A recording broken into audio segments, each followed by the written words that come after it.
মাথায় উকুন হওয়া আমাদের দেশে প্রচলিত ও বিব্রতকর একটি সমস্যা। এটি সাধারণত মাথায় ও চুলে সবচেয়ে বেশি সংক্রমণ ঘটায়। পুরুষের তুলনায় নারীদের চুলে উকুনের সংক্রমণ বেশি হতে দেখা যায়। অনেকেই এই উকুনের সমস্যা নিয়ে বিভিন্ন ধরনের সমস্যায় ভোগেন। এই প্রতিবেদনে জানাবো এর কারণ ও সমাধান।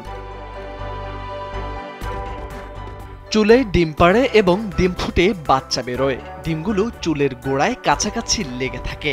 সাধারণত মাথায় ত্বকের উষ্ণতায় ডিম ফুটাতে সাহায্য করে 1 সপ্তাহের মধ্যে। এরা রক্ত খেয়ে বাঁচে। উকুন চুলের গোড়ায় ত্বকে সারাদিন কামড়ায় ও রক্ত খায়। এরপর একজনের মাথা থেকে আরেকজনের মাথায় যায়। একমাত্র ওয়ালটন এসি দিচ্ছে 1 বছরের রিপ্লেসমেন্ট গ্যারান্টি।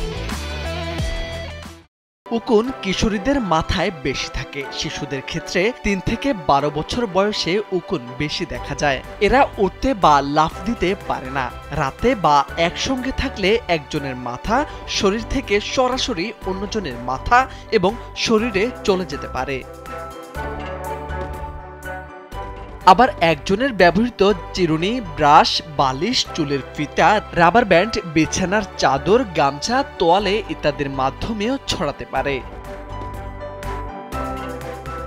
প্রাচীনকালে উকুনের চিকিৎসার জন্য মাথা নেড়া করাই ছিল প্রধান কৌশল।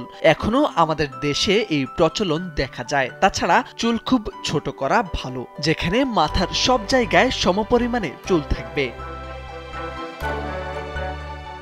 উকুনের চিকিৎসায় বিভিন্ন রকমের ওষুধ ব্যবহার করা হয়। গর্ভবতী নারী এবং যারা শিশুকে বুকের দুধ পান করান এবং ছোট শিশুদের ক্ষেত্রে ওষুধ দেওয়ার ব্যাপারে বিশেষ সতর্কতা অবলম্বন করতে হবে।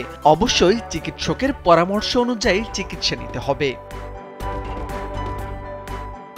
তবে ঘরোয়া চিকিৎসাও উকুনের সমাধান করা যায়। উকুন দূর করার ক্ষেত্রে অনেক সময় পেট্রোলিয়াম জেলি, মেয়োনিজ, টি অয়েল, রসুন, নারকেল তেল, অলিভ অয়েল বাড়িতে ব্যবহার করা যায়। তবে এতে সবসময় ভালো ফল নাও পেতে পারেন। এটি প্রতিরোধ করতে নিয়মিত চিরুনি দিয়ে মাথা ভালোভাবে আঁচড়াতে হবে। ব্যবহার করা চিরুনি, ব্রাশ গরম পানিতে 5 থেকে 10 মিনিট ভিজিয়ে ধুয়ে ফেলতে হবে। প্রতিবার আঁচড়ানোর আগে মাথা ভালোভাবে তেল বা পানি দিয়ে ভিজিয়ে নিতে হবে। কাপড় চোপড়, বালিশ, তোয়ালে, বিছানার চাদর গরম পানিতে ধুয়ে রোদে শুকাতে হবে। সম্ভব হলে ইস্ত্রি করতে হবে। মোরশেদ আলম, কালবেলা।